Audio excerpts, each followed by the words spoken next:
Hello friends, இன்னைக்கு நம்ம seat bank right topic girls in tension அப்படின்ற சாப்டர் சீரிஸோட சீசன் 5ல எபிசோட் 7 தான் இன்னைக்கான வீடியோவில் பார்க்க போகிறோம். ஸோ போன எபிசோட பார்த்துட்டு இந்த எபிசோட நீங்கள் பார்க்க வந்திருக்கீங்க அப்படின்னா கண்டிப்பாக உங்களுக்கு இந்த எபிசோட் பிடிக்கும். ஸோ அதனால் நீங்கள் வீடியோ ஃபுல்லாக பார்த்து முடிச்சுட்டு உங்களுக்கு இந்த வீடியோ பிடிச்சிருந்தா மட்டும் அது எப்படி இருக்குது அப்படின்னு சொல்லி வழக்கம் போல் இந்த வீடியோட கமெண்ட் செக்ஷனில் ஜஸ்ட் ஒரு கமெண்ட் பண்ணிவிட்டு அண்ட் அப்படியே இன்னும் நம்ம சேனலில் ஃபாலோ பண்ணாமல் இருந்தீங்கன்னா கையோட நம்ம சேனலையும் சப்ஸ்கிரைப் பண்ணி ஃபாலோ பண்ணி வச்சுக்கோங்க. அண்டு கொஞ்சம் எனக்கு சளி பிடிச்சிருக்கு, கோல்டாக இருக்குது அப்படின்றதால வாய்ஸ் கொஞ்சம் முன்ன பின்ன இருக்கும். அத மட்டும் அட்ஜஸ்ட் பண்ணிக்கோங்க. சரி, ஓகே. இப்போ வாங்க நம்ம பேசி டைம் மிஸ் பண்ணாம ஸ்ட்ரைட்டா இன்னைக்கான வீடியோக்குள்ள போயிடலாம். இன்னைக்கு நம்ம பார்க்க போறது is it don't try to pick up a girls in a tension season 5 and episode 7. எபிசோட் ஸ்டார்டிங்ல இப்போ ரியோ மயக்கத்துல இருந்து கண்ணு முழிக்கிறான். ஹே ரியோ, ஒரு வழியா நீ கண்ணு முழிச்சிட்டியா? ஆஸ்வி, நீயா? நீ இங்க என்ன பண்ணிட்டு இருக்க? ஆமா, என்ன இடம் அது? இப்போ நான் எங்க இருக்கேன்? இப்போ நீ ஓடருக்கு வெளியே இருக்கிற ஆக்ரிஸ் டவுனில் இருக்க. மாஸ்டர் எர்மிஸ் தான் அந்த இடத்துக்கு தூக்கிட்டு போக சொன்னார். அதனால தான் நான் அந்த இடத்துக்கு தூக்கிட்டு வந்திருக்கேன் அப்படின்னு அந்த ஆஸ்பீஸ் சொல்கிறா. எது தூக்கிட்டு வந்தியா, எதுக்காக அப்படின்னு சொல்லி அவகிட்ட கேட்கலான்னு போகும்போது தான் அந்த ஒட்டாரு கூட ஃபைட் பண்ணது அவளுக்கு ஞாபகம் வருது. ஏன்னா அவள் அடிச்சாடியில் தான் அவள் அன்கான்ஷியஸே ஆயிருப்பா. ஸோ அதை அவள் யோசிச்சு பார்த்துட்டு, ஆமாம் பெல்லுக்கு என்னாச்சு அப்படின்னு சொல்லி கேட்கவும் அவனை அந்த ஃபேயர் ஃபேமிலியை சேர்ந்தவங்க தூக்கிட்டு போயிட்டாங்கன்னு சொல்கிறா. எது தூக்கிட்டு போயிட்டாங்களா? இது என்ன இவ்வளோ பொறுமையாக சொல்லிட்டு இருக்கா ஆஸ்பி? முதல்ல என் எழுப்பி இதை பற்றி சொல்லியிருக்க வேண்டியதானே? அப்படின்னா நான் இப்போ உடனே ஊருக்கு கிளம்பணும். இல்ல, அவசரப்படாதீரியோ. இப்போ நீ நினைக்கிற மாதிரி ஓராரிவு கிடையாது. என்ன சொல்ற? ஆமா, இப்போ ஓராரிவில் இருக்கிற எல்லாருமே மாஸ்டர் எருமசி சேர்த்து இப்போ அந்த காடஸ் பையாவோட வசியத்தில் இருக்காங்க. இப்போ அங்கே இருக்கிறவங்க எல்லாருமே அந்த காடஸ் பையாவோட ஆளுங்க. இது நிலைமையில நீ அங்கே போனா நீ அவங்க கிட்ட ஈஸியாக மாட்டிப்ப. அதனால தான் நான் உன்னை போக வேண்டான்னு சொல்கிறேன். அது மட்டும் இல்லாமல் இப்போதைக்கு கான்சியஸில் இருக்கிறதுனா நம்ம 2 பேர் மட்டும்தான். அந்த காடஸ் பையா ஏதோ ஒரு பெரிய சூழ்ச்சி பண்ணியிருக்கா. முதல்ல அதை முறியடிக்கிறதுக்கான வழியை கண்டுபிடிக்கணும். அதுக்கப்புறம் தான் நம்ம சண்டைக்கு போகணும். அது வரைக்கும் நம்ம யார்கிட்டையும் மாடிக்க கூடாது. நான் சொல்றது உனக்கு புரிஞ்சதில்ல? புரிஞ்சுது. என்ன மன்னிச்சிடு ஆஸ்பி, நான் கொஞ்சம் கோவப்பட்டுட்டேன். சரி, பரவாயில்ல. இப்போ நம்ம முதல்ல ஒரு இடத்துக்கு போகிறோம். தலைமாறி மருந்து தகவலை சேகரிக்க ஆரம்பிக்கிறோம் அப்படின்னு அந்த ஆஸ்பி நம்ம ரியோவை கூப்பிடுறேன். இப்போ எஸ்டியா ஒரு என்ன பார்க்கறதுக்காக வந்திருக்கா? என்ன எஸ்டியா, உன்னை பார்த்தா அந்த ஃபையோட சாமல பாதிக்கப்படாத மாதிரி தெரியுது. எது அப்படின்னா நீயும் அதால் பாதிக்கப்படலையா? நல்ல வேலை, இதை யார்கிட்ட சொல்றது, எப்படி சொல்றதுன்னு யோசிச்சுட்டு இருந்தேன். அது எருமி என்கிட்ட போத நிறுத்து. இதை பாரு எஸ்டியா, இப்போ இந்த ஊரில் இருக்கிற எந்த ஒரு இடமும் பாதுகாப்பானதில்லை. அது என்னோட இடமா இருந்தாலும் சரி. இங்கே இருக்கிற ஒவ்வொரு சவத்துக்கும் காது இருக்கு. ஒவ்வொரு இடத்துலையும் அவள் கண்ணு இருக்கு. எல்லாத்தையும் அவள் பார்த்துக்கிட்டே இருக்கா அப்படின்னு ஒன்று சொல்லிட்டு இருக்கும்போது அப்போ அந்த ஃப்ளே ரேட்லேருந்து வெளியே வரான். அவனை பார்த்து தான் அவனும் அந்த ஃப்ளையோட சாமலை பாதிக்கப்பட்டிருக்கா அப்படின்றது எஸ்டியா புரிஞ்சுக்கிறா. ஆனால் எர்மிஸ் கொடுத்த லெட்டரை பற்றியும் அவன் பிளானை பற்றியும் ஒரு என்எஸ் கிட்ட பேசலாம் தான் எஸ்டியா வந்திருப்பா. ஆனால் இவன் முன்னாடி பேசினா அது டேரெக்டாக அந்த ஃப்ளையாக்கு தெரிஞ்சிருந்தா ஒரு என்எஸ் நம்மள பேச விடாமல் தடுத்திருக்கான் அப்படின்னு எஸ்டியா புரிஞ்சுக்கிட்டு அமைதியாயிடுறா. இது பாரு எஸ்டியா, உன்னால் இப்போ எதுவுமே செய்ய முடியாது. அதனால பேசி நேரத்தை வீணடிக்காம வீட்டுக்கு கிளம்பு. ஆனா ஒரினஸ், நான் தான் சொல்கிறேன் எஸ்டியா, உங்ககிட்ட பேசி நேரத்துக்கு நடிக்க எனக்கு விருப்பம். எனக்கு நிறைய வேலை இருக்கு. அப்புறம் ஃப்ளே, இப்போ வரப்போகிற குளிர்காலத்தில் பனி அதிகமாக இருக்க போகுது. அதனால அதுக்கான நெருப்பு உண்டாக்குறதுக்கு தேவையான இருக்குகளை கொண்டு வர வேலையை இந்த வருஷம் எர்மிஸ்க்கும் அவன் ஃபேமிலிக்கும் கொடுத்துரு. ஆனால் ஒரினஸ், இத்தனை வருஷமாக அந்த வேலையை கணேஷா ஃபேமிலி சேர்ந்தவங்க தானே பார்த்துட்டு இருந்தாங்க. என்ன திடீர்னுலாம் ஒன்றும் இல்லை. எத்தனை வருஷமாக அவங்க தான் பார்த்துட்டு இருந்தாங்க. ஆனால் இந்த வருஷம்தான் அவங்க ஃபேக்காக ஒரு சில வேலைகளை செஞ்சுட்டு இருக்காங்கல்ல.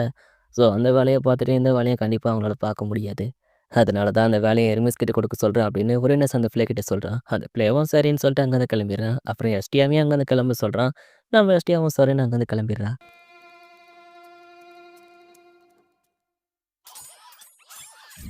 இப்போ நம்ம ஹீரோ அந்த வேன் கூட வெளியே ட்ரைனிங் எடுத்துகிட்டு இருக்கான். காடஸ் பையா, எல்லாம் நம்ம பிளான் படி தான் போயிட்டுருக்கு. நீங்கள் சொன்ன மாதிரி அந்த காடஸ் எஸ்டியாவையும் அந்த பெல்லோட ஃப்ரெண்ட்ஸ், அந்த செனோஸ் கிரேச்சர், அப்புறம் உங்கள் சாமால பாதிக்கப்படாதவங்க எல்லாரையும் நாங்கள் கண்காணிச்சுட்டு தான் இருக்கோம். அதனால நீங்கள் கவலைப்பட வேண்டாம். எல்லாம் நம்ம கண்ட்ரோலில் தான் இருக்குது.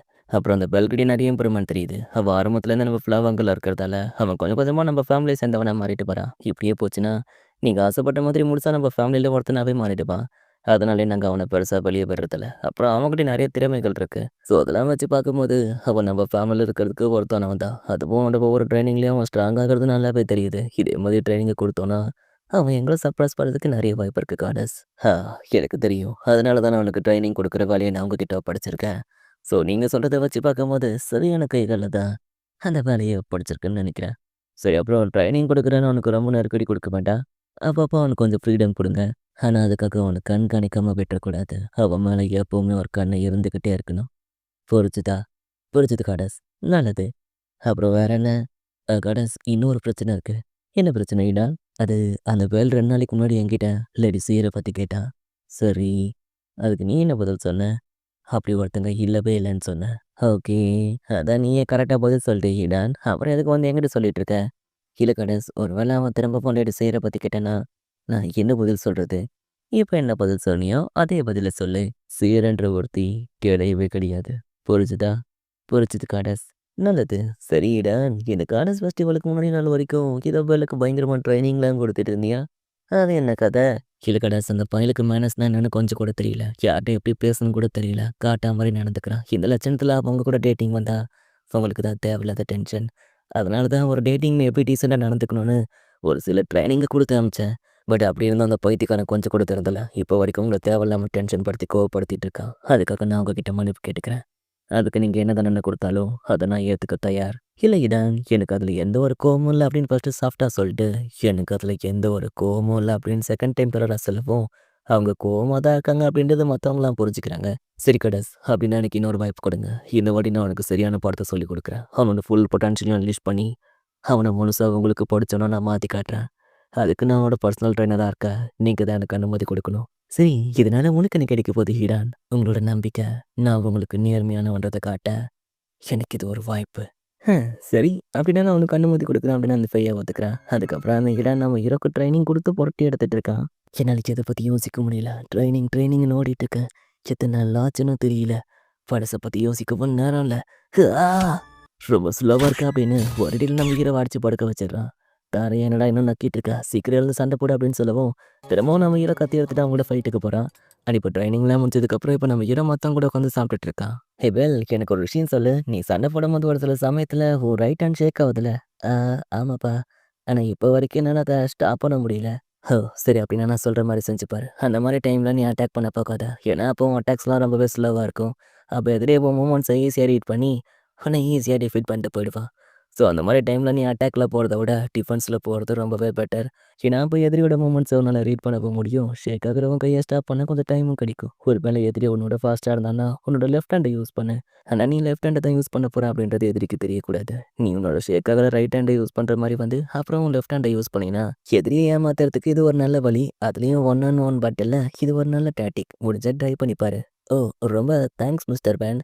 ஆனா எனக்கு ஏன் நீங்க ஹெல்ப் பண்றீங்க?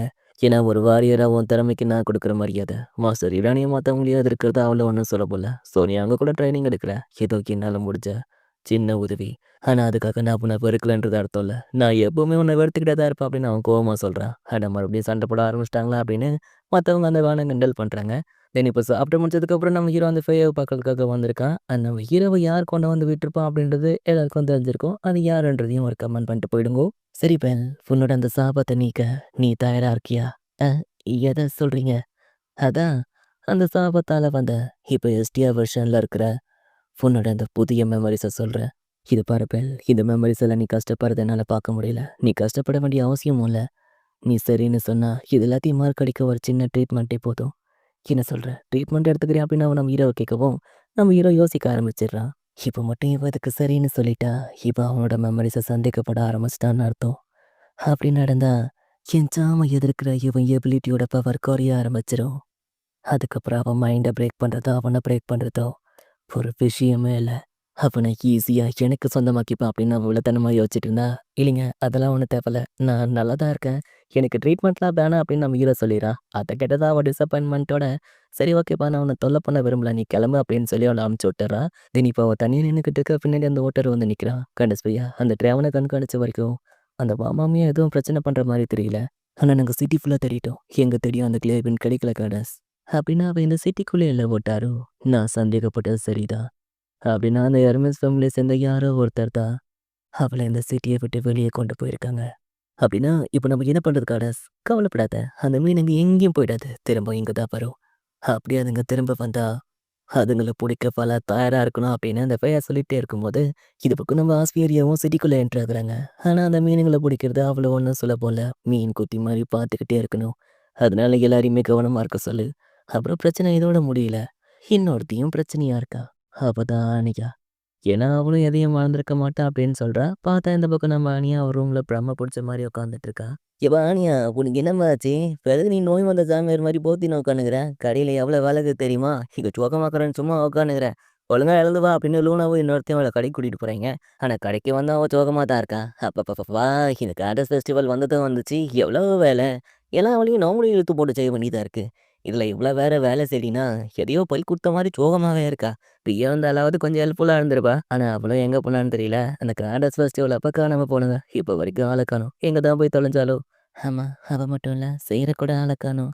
எது சேரா? எட ஆனியா? யார் அது புதுசா? ஏதோ புது பேராகுது அப்படின்னு அவங்க சேரன்ற பேரே தெரியாத மாரி கேட்கவும், அத கேட்டு அவ பயங்கரமா ஷாக் ஆகி, "ஹே கைஸ் உங்களுக்கு என்ன ஆச்சு? சேர உங்களுக்கு தெரியாதா? அவ நம்ம க்ளோஸ் ஃப்ரெண்டுப்பா. அவள எப்படி மறந்தீங்க?" அப்படின்னு அவங்கள புடிச்சு கத்துறா. பட் கத்தி எந்த ஒரு யூஸும் இல்ல. ஏன்னா யாருக்குமே அவள ஞாபகமே இல்ல. இவ கத்துறது கேட்டு அப்ப அந்த இடத்துக்கு அந்த மாமா மியா வரவும், அவங்கள பார்த்து அவங்க கிட்டயும் போய் உங்களுக்கு சேர பத்தி ஞாபகம் இருக்கா? அப்படின்னு சொல்லி கேட்க, அந்த மாமா மியா எனக்கு ஞாபகம் இருக்கு அப்படின்னு சொல்லிடுறாங்க. அத கேட்டு அவ லைட்டா சந்தோஷப்பட்டா, ரொம்ப சந்தோஷப்படாத. எனக்கு அவள தெரியும் தான். ஆனா இப்ப அவ கிடையாது. ஏன்னா அந்த காண்டஸ் பையன் அந்த முட்டா சேர மொத்தமா அழிச்சிட்டாங்க. எது? அழிச்சிட்டாங்களா? ஆனா ஏன்? எதுக்காக? அவங்க ஏன் சேர அழிக்கணும்? இல்ல, இல்ல இத நான் நம்ப மாட்டேன் அப்படின்னு அந்த ஆணைய கத்திக்கிட்டே வெளிய ஓடி போயிடுறா. இல்ல அவங்க எப்படியும் சேர காயப்படுத்திக்கலாம். அது ரொம்ப தப்பு. நான் அவங்கள மன்னிக்கவே மாட்டேன் அப்படின்னு நான் ஓடிட்டு இருக்கும்போது, அப்ப அந்த ஆள் முன்னாடி வந்து நின்னு அவள தடுத்து நிறுத்துறான். அ அண்ணா? ஆனையா, உன்னால சும்மாவே இருக்க முடியாதுல்ல. சரி என் பின்னாடி வா. இங்க என்ன நடக்குதுன்னு நான் உனக்கு எக்ஸ்பிளைன் பண்றேன் அப்படின்னு, அழகா நம்ம ஆனியாவ கூட்டிட்டு போறான். அப்படியே அவன் ஆனியாவ கூட்டிட்டு போயிட்டு இருக்கும்போது, நம்ம ரியா அவன பாத்துடுறா. ஆனியா வந்துட்டோம். லேடி ஃபேயா? ஹாய் ஆனியா, எப்படி இருக்க? என்ன உன்ன பார்த்தா கொஞ்சம் சோகமா இருக்கிற மாரி இருக்கு. லேடி ஃபேயா, நீங்க செய்யற என்ன பண்ணீங்க? அவளுக்கு என்னாச்சு? ப்ளீஸ் தயவு செஞ்சு சொல்லுங்க. ஆனியா, ஆனியா, அவ மொத்தமா போயிட்டா. இனிமே அவள யாராலயும் பார்க்க முடியாது. ஆனா, நீ கவலைப்படாத. நான் மனசு வச்சா உன்னால அவள பார்க்க முடியும். ஏன்னா, இப்ப நான் சொல்லப் போற விஷயத்த நீ புரிஞ்சுக்கணும் அப்டின்னா, அதுக்கு நீ முதல்ல அவள பார்க்கணும். அதனால ஒரு நிமிஷம் வெயிட் பண்ணு அப்டின்னு சொல்ட்டு, அவ தல மேல இருக்கிற கேப்ப எடுத்தா, பார்த்தா அவ சேரா மாரி நிக்கிறா. அத பார்த்த அவனியாக்கு பயங்கரமான ஷாக்கு. "இட அனியா, இப்போ உனக்கு புரியுதா? இத்தன நாள் உன் கூட ட்ராவல்ல இருந்தது. உன் கூட பேசினது, பழகுனது எல்லாமே நான் தான். செய்யரும் நானே, பேயவும் நானே. இல்ல, அதுக்கு வாய்ப்பே இல்ல. அட என்ன அனியா, என்ன முழுசா பார்த்தவும் உனக்கு நம்பிக்கை வரல. வேணா நான் உன்ன ஃபர்ஸ்ட் டைம் மீட் பண்ணப்ப என்ன சொன்னேன்னு சொல்லவா? அந்த கொட்டுற பனியில யாரும் இல்லாம தனியா உட்காந்துட்டு இருந்தியே. அப்போ இப்படி பனியில உட்காந்துட்டு இருந்தீன்னா உனக்கு சளி தான் பிடிக்கும். உனக்கு வெறுப்பா இருந்தா நீ என் கூட வீட்டுக்கு வாயேன். அங்க உனக்கு தேவையான எல்லாமே கிடைக்கும். இத மாதிரி உங்க கூட இருந்த ஒவ்வொரு நாட்களும் எனக்கு நல்லாவே ஞாபகம் இருக்கு. ஸோ எப்படியாவது புரிஞ்சுக்கோ. சியரும் நான் தான், பேயாவும் நான் தான். இதுக்கு எதுக்கு இந்த மாதிரி பண்ண? எல்லாம் ஒரு விளையாட்டுக்காக தான். இது விளையாட்டா? இல்ல, இல்ல, இல்ல. நீ சேரா இருக்க முடியாது. நீ சேரே கிடையாது. நீ பொய் சொல்ற. ஒழுங்கா என் சேர திருப்பி குடுத்துரு அப்படின்னு ஆனையா டென்ஷன் ஆயி அவள அட்டாக் பண்ணலான்னு போனா, டக்குனு அந்த ஆலன் குறுக்க புகுந்து ஆனையாவ அடிச்சு போட்டுறான். அத பார்த்த ரியா அவள தூக்கலான்னு போனா, அவளையும் அந்த ஆலன் தடுக்கிறான். "ஹே ரியோ வந்துட்டியா? ஆலன் அவள எதுவும் செய்யாத. நீங்க சரின்னு சொல்லுங்க. இவ கதைய நான் இங்கேயே முடிச்சிடுறேன். ஆலன் நான் அவள எதுவும் செய்யாதன்னு சொன்னேன். அதனால உன் ஸ்பேர இறக்குறியா? நான் அவகிட்ட கொஞ்சம் பேசணும்." ஆ, சரி. "ஐயோ! எப்படி இருக்க? எனக்கு தெரியும். ஆனியாவ தூக்குனா நீ தானா வருவன்னு. எப்படி வந்த பாத்தியா? அப்படின்னா நீ தான் உண்மையான சீரா? ஓ! எல்லாத்தையும் கேட்டுட்டியா? ஆமா, நான் தான் உண்மையான சீர். அப்போ நீ ஆனியா கிட்ட சொன்னதெல்லாம் உண்மையா? ஆமா, உண்மைதான். அப்போ என்ன காப்பாத்துனது, இத்தன நாள் அந்த டிராவல்ல எங்க கூட பழகுனது, பேசுனது, வெறும் விளையாட்டுக்காகவா? ஆ, எத்தன வாட்டி தான் நான் ஒரே பதில சொல்றது? ஆமா, எல்லாம் விளையாட்டு தான். இத பாருய்யோ, எனக்கு கானஸா இருந்து போர் அடிச்சு போச்சு. அதனால ஒரு நார்மல் நியூமன் லைஃப் எப்படி இருக்கும்னு நான் தெரிஞ்சுக்கணும்னு ஆசைப்பட்டேன்.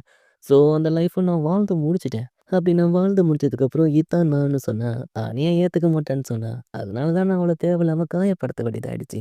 ஆனா நீ அப்படி பண்ண மாட்டேன்னு நெனைக்கிறேன். உண்மைய புரிஞ்சுக்கிறியோ? இதான் நான். இப்ப நான் யாருன்றது உனக்கு தெரிஞ்சு போச்சுல்ல. இப்ப நீ எனக்கு துணையா இருப்பியா? அப்படின்னு சொல்லி அவ பேசிட்டே அவகிட்ட கை குடுத்தா, "வாய மூடு. நீ சீரு கிடையாது. நீ சீருன்றதையும் நான் ஒத்துக்கவும் முடியாது. வாய மூடு ரியோ" அப்படின்னு அவ கோவப்பட்டு அவ சாம்ப அவர ரியோ மேல யூஸ் பண்றா. நம்ம ரியோவும் அத எதிர்த்து போராட ட்ரை பண்றா. "ஆ ரியோ, இத நான் உன் மேல பயன்படுத்த வேணாம்னு நெனச்சேன். எதுக்காக என்னைய இப்படி உன்ன தேவையில்லாம காயப்படுத்த வைக்கிற? எனக்கு இதுல சுத்தமாவே விருப்பம் இல்ல தெரியுமா? சரி கவலைப்படாத. நான் அத எடுத்து விடுறேன்" அப்படின்னு சொல்லி அவ மேல இருந்த அவ சாம்ப அவர ரிலீஸ் பண்ணி விடுறா. "இது பாரு ரியோ, எனக்கு பெல்ல எந்த அளவுக்கு பிடிக்குமோ, அதே அளவுக்கு உன்னையும் பிடிக்கும். உண்மைய சொல்லப்போனா, பெல்ல யார் சொந்தா கொண்டாடினாலும் எனக்கு சுத்தமா பிடிக்காது. அவன நான் யாருக்காகவும் விட்டுக் குடுக்க மாட்டேன். ஆனா ஒருவேளை அவன நான் உன் கூட ஷேர் பண்ணிக்கிறதா இருந்தா, எனக்கு அது ஓகே தான். அத நான் சந்தோஷமா ஏத்துப்பேன். ஏன்னா உன்ன எனக்கு அந்த அளவுக்கு பிடிக்கும் ரியோ." அதனால நான் என்ன சொல்ல வரேன்னா, நீயும் என் கூட சேர்ந்துடுறியோ, நம்ம 2 பேரும் ஒண்ணா சேர்ந்து கூட சந்தோஷமா வாழலாம். ஏன்னா, உனக்கு அவன பிடிக்குன்றது எனக்கு நல்லாவே தெரியும். யோசிச்சு பார். நீ அவனோட குழந்தைய பெத்துக்கலாம், சந்தோஷமா இருக்கலாம். என்ன சொல்ற? வாய மூடு. நீ நினைக்கிறது நடக்காது அப்படின்னு அவ கோவமா பேசிட்டு அப்படியே மயங்கிர்றா. "ஹ, நான் தான் உன்கிட்ட அப்பவே சொன்னேனே ரியோ, ரொம்ப ஸ்ட்ரெயின் பண்ணிக்காதன்னு. பாத்தியா மயங்கிட்ட. சரி அலன், இவள தூக்கிட்டு போய் நம்ம வீட்டுக்கு முன்னாடி இருக்கிற டஞ்சன் பேஸ்மெண்ட்ல அடைச்சு வை. அவ எக்காரணத்து கொண்டும் வெளில பாத்துறவே கூடாது. அப்படின்னா நீங்க இவள ஜாம் பண்ண போடலையா? இல்ல, இவ மேல எனக்கு கொஞ்சம் சென்டிமெண்ட் அதிகமா இருக்கு. அதனால இவள ஜாம் பண்ணதுல எனக்கு வெறுப்போல. அப்புறம் நான் ப்ராமிஸ் பண்ண மாதிரி அந்த ஆணைய உன்கிட்ட ஒப்படைச்சிட்டேன். இதுக்கு மேல உன் பாடு. அப்புறம் நான் சொன்னத செஞ்சிரு அப்படின்னு சொல்லிட்டு அவ அங்கேருந்து கிளம்பிடுறா. அப்புறம் ஆனியா மைக்கில் வந்து கண்ணு முழிச்சதும், இது பாரு ஆனியா, இப்போ உனக்கு புரிஞ்சிருக்குன்னு நினைக்கிறேன். இதில் நீ தலையிடாமல் இருக்கிறது தான் உனக்கு நல்லது. மீறி ஏதாவது செய்யணும்னு நினச்சின்னா பொண்ணோட சேர்த்து உன் ட்ராவலில் இருக்கிற மொத்த பெரியும் தரையோட தரையா தர மட்டுமாக்கிடுவோம் அப்படின்னு அவ ஆணையாவை மாட்டிட்டு அங்கேருந்து கிளம்பிடுறான். இதனால அவ எதுவும் பண்ண முடியாம அங்கே கத்திட்டு இருக்கா. இது பக்கம் ஆஸ்திரேலியாவுக்காக வெயிட் பண்ணிட்டு இருக்கா. ரொம்ப நேரம் எவ்வளோ ஆளை காணும். நீயோ மாட்டிக்கிட்டியா ரியோ அப்படின்னு அவ யோசிச்சுட்டு அதுக்கப்புறம் அவனோட இன்விசிபிள் மாஸ்க் எடுத்துட்டு அவ அங்கேருந்து கிளம்புறா. தென் இப்போ நம்ம ஹீரோ அந்த ஃபையை பார்க்கறதுக்காக வந்திருக்கான். அண்ட் இப்போ அவங்க 2 பேரும் ஒண்ணா சேர்ந்து ஜாலியாக பேசிட்டு இருக்காங்க. அப்படியே பேசிக்கிட்டு இருக்கும்போது அந்த ஃபையா பேச்சு வாக்கில் நம்ம ஹீரோக்கு ப்ரப்போஸ் பண்ணிடுறா. அதை கேட்ட ஷாக்கில் நம்ம ஹீரோ என்ன பண்ணுறதுன்னு தெரியாமல் திரு திருன்னு முழிக்க, அதுக்கு என்னப்பா இங்கே ஒருத்தி ப்ரப்போஸ் பண்ணியிருக்கேன், எந்த ஒரு ரியாக்ஷனும் இல்லாமல் திரு திருன்னு முழிச்சிட்டு இருக்கேன். எது ரியாக்ஷனா? ஏங்க திடீர்னு எப்படி சொன்னா மூச்சே வராது, ரியாக்ஷன் எப்படிங்க வரும் அப்படின்னு நம்ம ஹீரோ சொல்லவும், அதை கேட்டு அவ சிரிக்கும்போது பார்க்கறதுக்கு சியர் மாதிரி இருக்க. அவனை அறியாமலே அவளை பார்த்து சியர்னு கூப்பிட்டுறா. அதனால 2 பேரும் பயங்கரமா ஷாக்காக்க, உனக்கு எவ்வளோ தைரியம்னா ஏன் முன்னாடியே இன்னொரு பொண்ணோட பேரை சொல்லுவ அப்படின்னு அவ கோவப்பட்டு அவன் கண்ணத்தை பிடிச்சி திருக்குன்னு திருக்கி விட்டுறா. எங்க சாரிங்க தெரியாம சொல்லிட்டேன் அப்படின்னு நம்ம ஹீரோ அனுப்பி கேட்டதுக்கப்புறம் போனா போதுன்னு மன்னிச்சு விட்டுறா. அப்புறம் அவனை அங்கேருந்து வெளியே அனுப்பி வச்சுட்டு இந்த கார்டஸ் ஃபெஸ்டிவலாக சேரா இருக்கும்போது நம்ம ஹீரோ வாங்கி கொடுத்த அந்த லவ் பேட்சோட அவனோட பாதி பீஸை எடுத்து பார்த்துட்டு இருக்கா. இந்த பக்கம் ஆண் வெளியே எதையோ பண்ணிட்டு இருக்கா. அப்போ அந்த இடன் அவளை பார்த்துடுறான். அவனை பார்த்ததும் அந்த ஆண் அங்கேருந்து கிளம்பிடுறான். ஸோ இந்த மொமெண்ட்டில் இந்த எபிசோடு இதோட முடியுது. சரி ஓகே, இந்த எபிசோடு உங்களுக்கு பிடிச்சிருக்குன்னு நினைக்கிறேன். ஸோ உங்களுக்கு இந்த எபிசோட் பிடிச்சிருந்தா அது எப்படி இருக்குது அப்படின்னு சொல்லி இந்த வீடியோட கமெண்ட் செக்ஷனில் ஜஸ்ட் ஒரு கமெண்ட் பண்ணிவிட்டு அண்ட் அப்படி இன்னமும் நம்ம சேனலில் ஃபாலோ பண்ணாமல் இருந்தீங்கன்னா நம்ம சேனலையும் சப்ஸ்கிரைப் பண்ணி ஃபாலோ பண்ணி வச்சுக்கோங்க. ஸோ என்னோட எக்ஸ்ப்ளனேஷன்லாம் உங்களுக்கு பிடிச்சிருக்குன்னு நினைக்கிறேன். ஸோ அப்படி பிடிச்சிருந்தா அது எப்படி இருக்குது அப்படின்றதையும் ஜஸ்ட் ஒரு கமெண்ட் பண்ணிவிடுங்க. சரி ஓகே, உங்களை நான் மறுபடியும் அடுத்த எபிசோடில் பார்க்குறேன். அது வரைக்கும் டேக் கேர். பாய் பாய்.